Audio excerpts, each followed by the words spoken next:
Welcome back to Twin Tech 2020, and welcome today to our finale, the Digital Rubicon, our digital futures. What you're about to witness, or maybe I should say what we're about to experience together, has been a labor of love over the past 6 months. Not just selecting speakers and designing a program, but in addition to that, determining how we weave content together in a way that is not only relevant for where we are now in time, but timeless in terms of where we're going. I'm hoping you have the opportunity to spend the next 4.5, 5 hours with us. I know that's a lot to ask. It's a lot to ask. But if you can, I'm hoping you can weave together the experience of the 4 different blocks of our Twin Tech 2020 finale. If not, of course, all of the content will be available online to come, but hopefully you can spend this moment of time with all of us, with our Twinians all around the world and all of our friends in cyberspace. With that, I'd like to roll some introductory remarks from a pre-recorded segment and then come back to the studio here in Chicago, where I'll be joined by Kristi Ross, one of my co-hosts for the day. So with that, let's run the intro video. Welcome to Twin Tech 2020, the Digital Rubicon, beyond the pandemic. Rather than wallowing in the crisis as we all have been compelled to do, let's spend today thinking about the future. What should we do now to be prepared, and what futures do we desire to create? The images you see behind me are from the David Rumsey map collection at Stanford University. As our Twinians know, we have a close relationship with this collection. David Rumsey enables us to use any of his images for whatever purpose we like. We believe in his purpose, and he believes in ours. These images are from a 19th century set of drawings done in Italy based on archaeological evidence and other documentation of ancient Rome. They're their best guess of the design of that great city. What struck me about these images was the geometricity, the linearity of them. They seemed similar in concept to me to circuit diagrams we use today. They each represent to me the efforts humans make to create order within a very uncertain world. Let's return now to ancient Rome and our metaphor, the digital Rubicon. We all know this metaphor. Once you've crossed that Rubicon, whatever it is, there's no turning back. You've made your decision. And what some of us know is the derivation of this concept. It comes from the decision that Julius Caesar made in 49 BC to lead his 13th legion across the Rubicon River to Rome. For centuries, Rome had a stricture against anyone carrying an army across the Rubicon River. In so doing, they were effectively declaring war on the Roman Republic. So everyone with Caesar that day knew that they were either on their way to glorious victory or utter defeat. And by utter defeat, I mean certain death. While none of us chose to face this pandemic, but certainly there is no turning back. And so the choice we do have is, what do we do now, and where do we go in the future? The last time ancient Rome took on an outsized role in Western history was the Renaissance. This building, the Villa Barbaro, located outside Venice and the Veneto, constructed for a wealthy Venetian, it was designed by the paragon of Renaissance architecture, Palladio, who was bringing his version of classical ideas into the modern day, and his colleague, the painter Veronese, who was hired to paint the interiors of the home. Imagine that dream team designing your summer cottage. What's particularly exciting about this building to me is not just that it's a beautiful structure, but also that, in a way, it represents an early version of virtual reality. For instance, in these frescoes inside the building, you'll notice these gentlemen here on the top of the structure. These are actually family members from the owner of the villa. He asked Veronese to represent family members throughout the building, various favored servants and family pets, such as that dog up in the corner. That is the actual family pet, in order to create a version of reality every moment of every day. And over here, underneath the obligatory floating baby, a favorite of the Renaissance, is this fellow peeking in on the Virgin Mary and Jesus for the last 500 years. Now that's a photobomb. The Villa Barbaro represents to me one of the earliest versions of an attempt at true virtual reality, everyday lived experience modified by our vision for the world.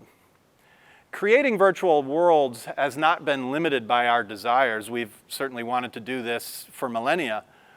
Creating virtual worlds has instead been limited by capability.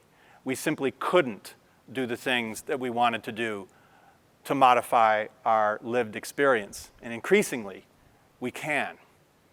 Today, I'd like you to reflect on what could be possible when anything is possible. Reflect on what could be possible when literally anything eventually could be possible. Now I'd like to return somewhat closer to home, my home, and anyone who's been to Chicago knows what this is, the mighty Lake Michigan. The images you see behind me were created by Chicago artist Lincoln Schatz. Lincoln has, over the past 6 years, taken hundreds of photos of this great lake at various moments of the day.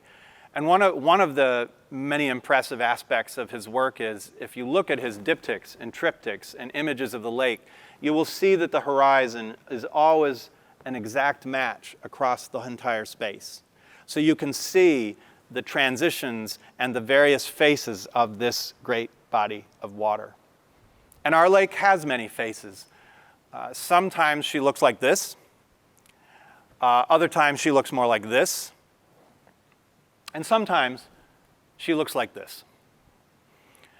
To me, this image resonates most with where we are today. Today at Twin Tech 2020, we'll be on a journey, a story with a beginning, middle, and end. I encourage you to experience, to the extent you can, the next 4.5 hours. We've called on our friends from all over the world to contribute their insights, their experiences, and their visions for the future. I hope that they contribute as well to yours. We'll start with the corporate imperative. What are the issues and challenges facing corporate leadership? What should you be doing and thinking right now to be prepared for after this pandemic passes? What are the opportunities and risks we face in living far better lives? How do we navigate complexity, and how do complex systems react to extraordinary shocks like pandemics? And what does science tell us about where we might be going next? And finally, as so often we do at Twin, we ask the question of purpose. Our purpose, our why, and most of all, our purpose as our future.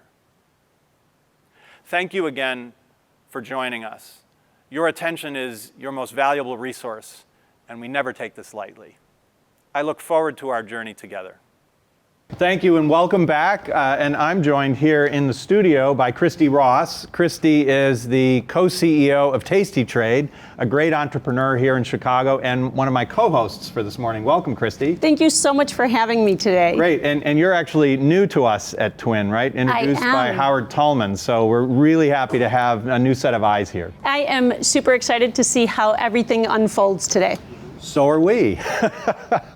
So with that, and speaking of unfolding, have you ever been to Estonia? I have not. You have not? Well, you're in for a treat, because we are right now going to go to Estonia without any jet lag. We might have time lag or internet lag, but certainly no jet lag. So let's try the lags, and I am very pleased to introduce to our stage Kadri Voorand and Mihkel Mälgand, who are both extraordinary Estonian musicians. Now, when this session's over, I urge you to go to YouTube. I urge you to look up Kadri and Michel's work. It's absolutely stunning and unexpected. I'll let their work speak for themselves after a brief performance, which is, by the way, live from Tallinn, Estonia. We'll have a brief chat. Kadri and Mihkel, it's all yours.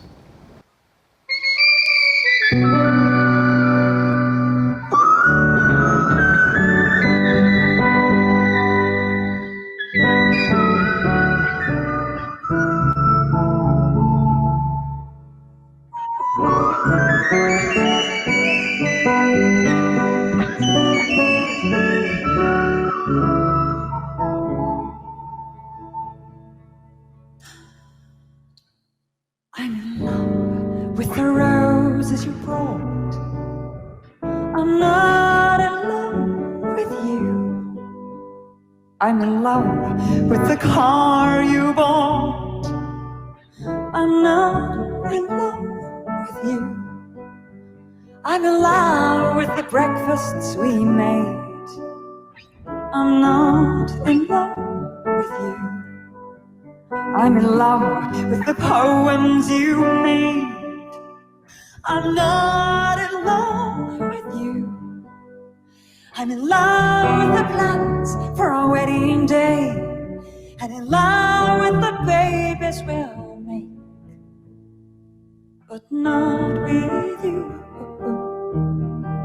But not with you. You.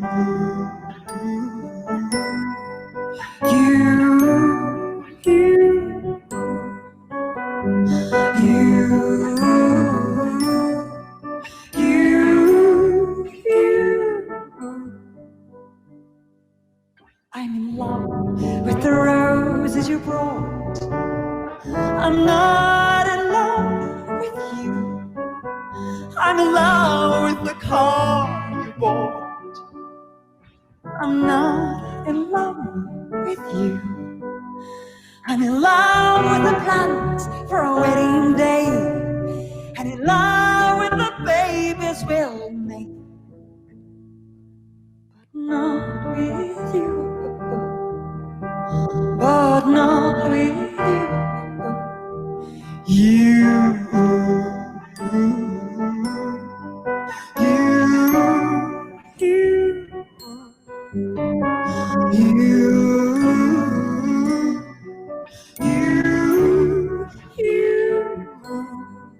I'm in love with the plans for our wedding day, and in love with the babies we'll make,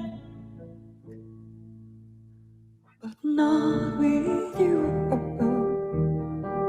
But not with you. But not with you. But not with you. But not with you. But not with you. But not with you. But not with you.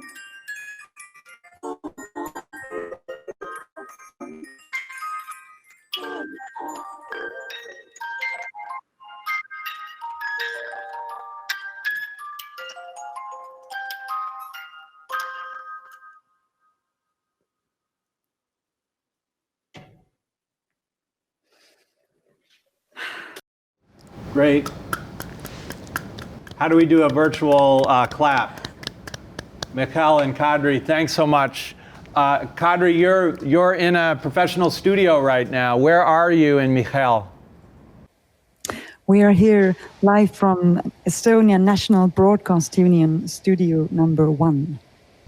Well, thank you so much for making the time and for the broadcast studio to have you there so you could be with us today. That was a stunning piece. I remember actually this was the first piece I heard of yours when Sten Christian Salavir introduced me to your work. I went to YouTube, happened to click on this link, and I know quite well what a piccolo sounds like. So I was looking on stage for a piccolo, and then I realized it was in your throat. That's your voice, is that correct? That's my voice, plus some help and some extra from my electronic effects. So yeah, it's a combination of those two. Yeah, so you've created digital amplification and modifications of your voice. So this is really a digital Rubicon scat singing, to take the traditional scat singing of jazz vocal. So tell us, Kadri, how has the pandemic impacted your work as an artist? It has affected, I guess, the live shows part, obviously. But my music, I think I still write from my deepest place in my heart, and that hasn't changed. And I think the only thing that has changed is that I've had more time to spend in nature, and that's in my nature to spend some time in nature. But we actually have been quite lucky over here in Estonia to have also live concerts. Unfortunately, we weren't able to fly that much around the world, but we are very lucky with Mihkel that we have given quite a lot of concerts here. That's great, but I also recall that when the pandemic first hit and people went in a bit into lockdown, Estonia has a tradition already of home concerts. Is that true, where musicians would perform at their home, or they would go to other people's homes and perform? So there was a little bit of a cultural prep for the pandemic. So tell us a little bit about the difference between performing live in front of an audience, performing live on a screen like we just did, or performing for a pre-recording. And I should share with everybody that Kadri and Mihkel have not only performed this for us, but they've also, over the last hour, been pre-recording live, so recorded live, you can figure out what that means, pre-recording some music for our conclusion later today, and then also a longer gift for us that we're excited to see later on today. That was all recorded live this morning. Tell us about your experience, the difference between performing live, or pre-recording live, or just for a recording in a studio. Well, recording in a studio, I guess, is, well, it's not a live situation, because you can make some corrections or make another take, but when you're live, then you're live. And that's why today we are also live for you. And we were at least lucky that our connection was in Boston. We were able to play you one song instantly from here.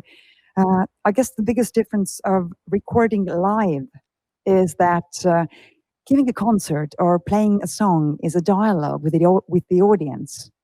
I will get some energy from you and decide what is my next sentence, like in a very normal dialogue.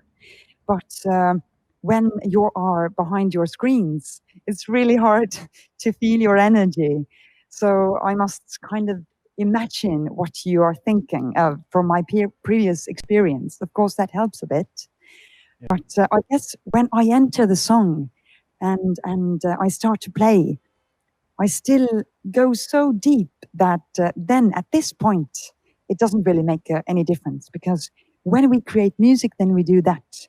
But when the song ends, then you are used to get the feedback and hear the applause or see people's faces. You said you were pre-recording a segment as if it was live for someone, and you had an epiphany about this, that you were getting into the same zone because you had convinced yourself, I am performing this live, there's no studio audience, but we're recording this live, and you got into a similar zone while you were performing. And that's something I think we all have to learn as we navigate into this new world.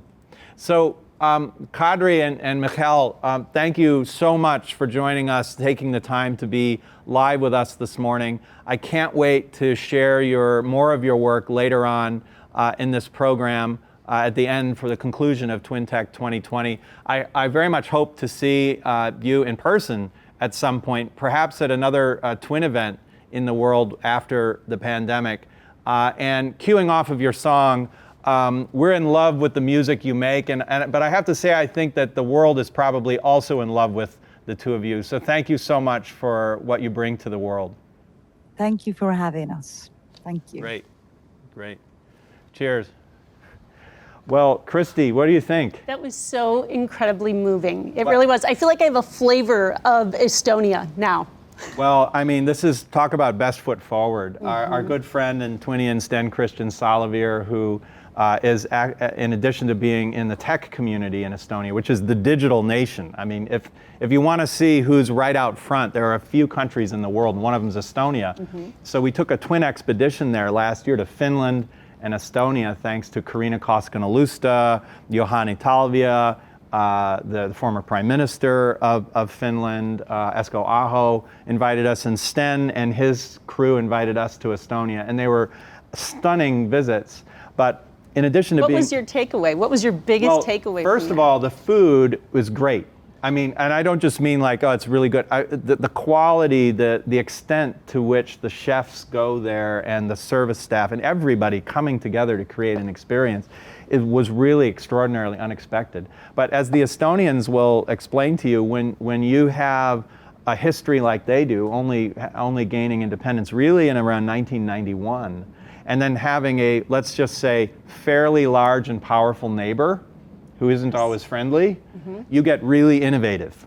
And they have become extraordinarily innovative. So I hope we all get a chance to visit there in person. When we can get on a plane again. That's on my bucket list now. When we get on a plane, we got a lot of buckets here at Twin, but you're welcome to walk along with us with all those buckets. So Kristi, welcome to Twin. Yes, thank you so much for having me here. I am really excited about this whole day and actually this whole conference. Some incredible content. Thank you. Well, tell me a little bit about TastyTrade and about before that, who are you? What do you bring to the world? What's most important to you in your professional life?